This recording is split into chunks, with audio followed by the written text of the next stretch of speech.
The Philadelphia 76ers have found their next star, and his name is Valdez Drexel Edgecombe Jr. The Sixers' third overall pick looked every bit the part in his NBA Summer League debut, slicing and dicing up Ace Bailey and proving why he belongs at the NBA level. I want to break down exactly what I saw from Edgecombe in our first look at him in a Sixers uniform and why it exceeded even the largest of expectations that I had for the rookie here. So let's get right into things today.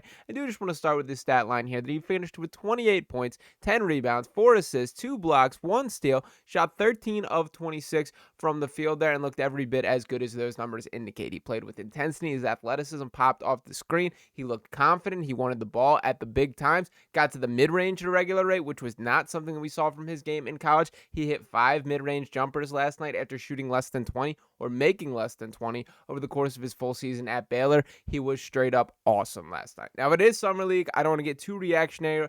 You can't crown that they got the pick right or this is the guy for the future after just that one viewing. But boy, he got as close you could possibly ask. And for a Sixers organization specifically, that we've been through many of these Summer League trips where it's been like, okay, not exactly what I was hoping for. Even Jared McCain last year was not a guy who particularly shined in the Summer League setting. The fact that he looks this good from day one, I think is a great sign for what his future does hold. Now, I do want to highlight a couple other things here. For starters, I won't ignore the Ace Bailey versus VJ Edgecombe matchup. It added a little bit of extra juice to the Summer League debut with all the noise and news that went down with Ace in the pre-draft process, and the Jazz 5th overall pick struggled a whole lot more than VJ. Ace finishing with just 8 points on 3 of 13 shooting, 7 rebounds, 1 assist, and a block. Took a lot of bad shots, to be perfectly honest. It was the Ace Bailey experience that we were buckled up for and talked about quite a bit. There was a guy that did not attempt to get past guys and get to the rim, completely comfortable pulling up, taking tough jumpers, and it felt like every time he touched the ball, he was looking for that shot there. So he ultimately was benched for a good portion of that game and kind of earned the benching, in my opinion, there, that I did not think he was good whatsoever.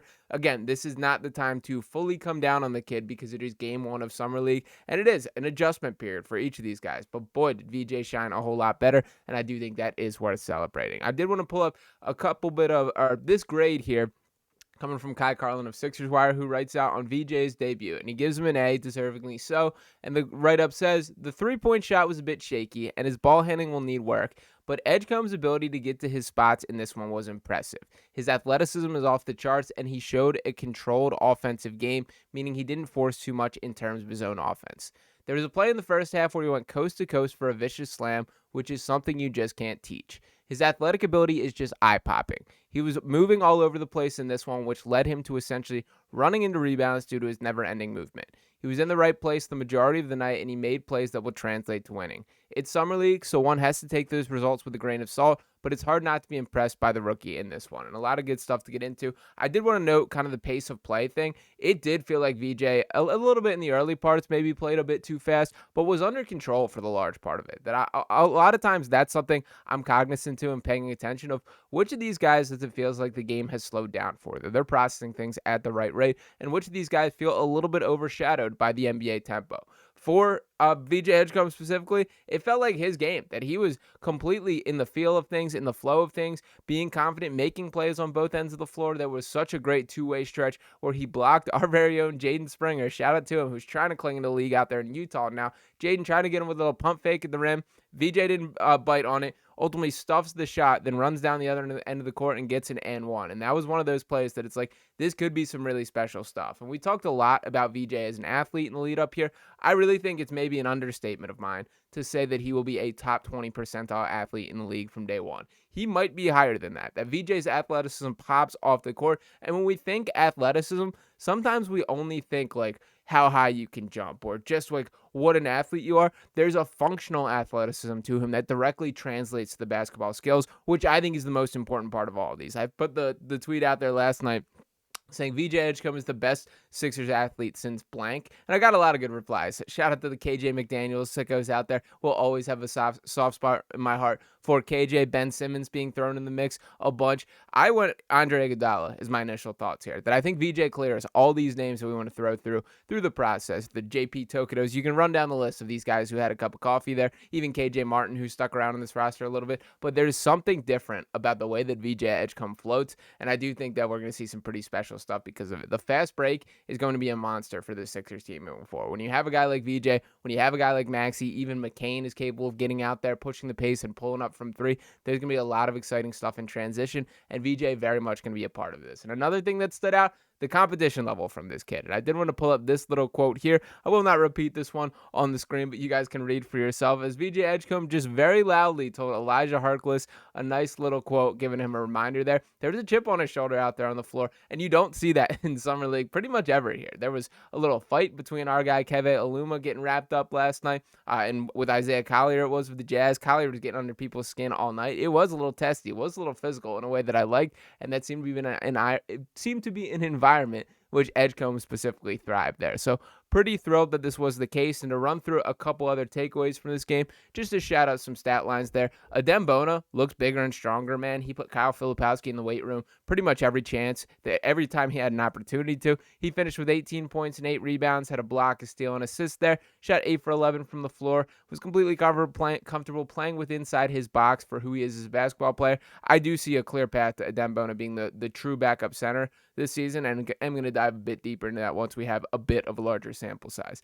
Not the best Justin Edwards game by any means, that he played 31 minutes, had 13 points, 3 rebounds, an assist, and a steal, also had 3 turnovers, also stepped out of bounds on what could have been a potential game-tying shot late in that game there. I think ultimately Edwards will be completely fine once he settles into a team where he's asked to do a little less, but it did not feel watching him last night that this is a guy that might be able to scale up a bit more that we are hoping in the future. Nonetheless, not panicking, and again, it is game 1 of Summer League.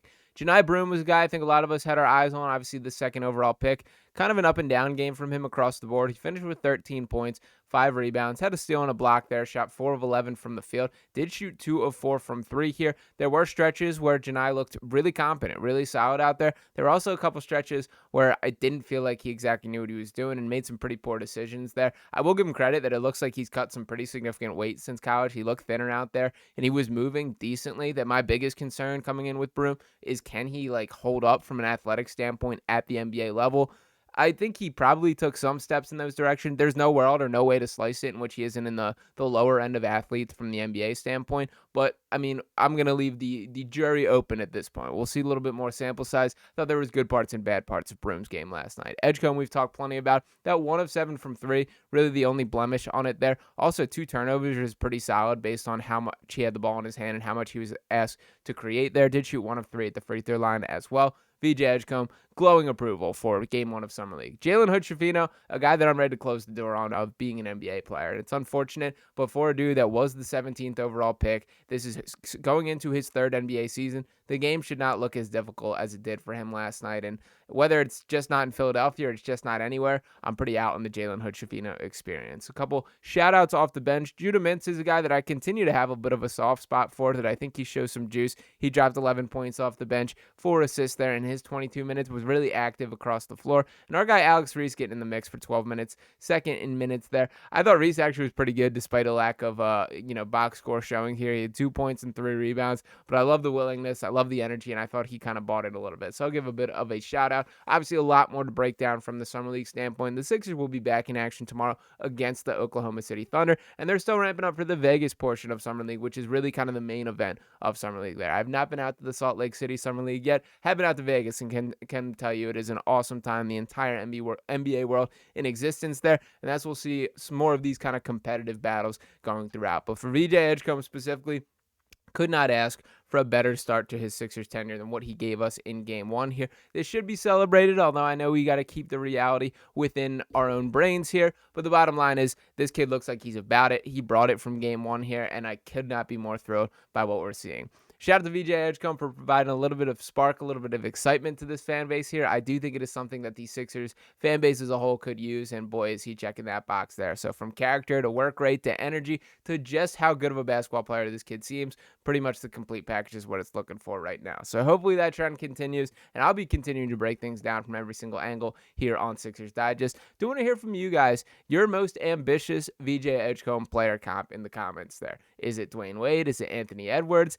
Who is it? You drop that name below. There is something special about the way that he floats from an athletic standpoint. I'll let you guys fill in the rest and drop those thoughts below. But make sure you're dropping those in the comments. Subscribe to the channel if you have not already. Dropping a like on this video here. I'll be back talking to you next time right here on Sixers Digest. Peace.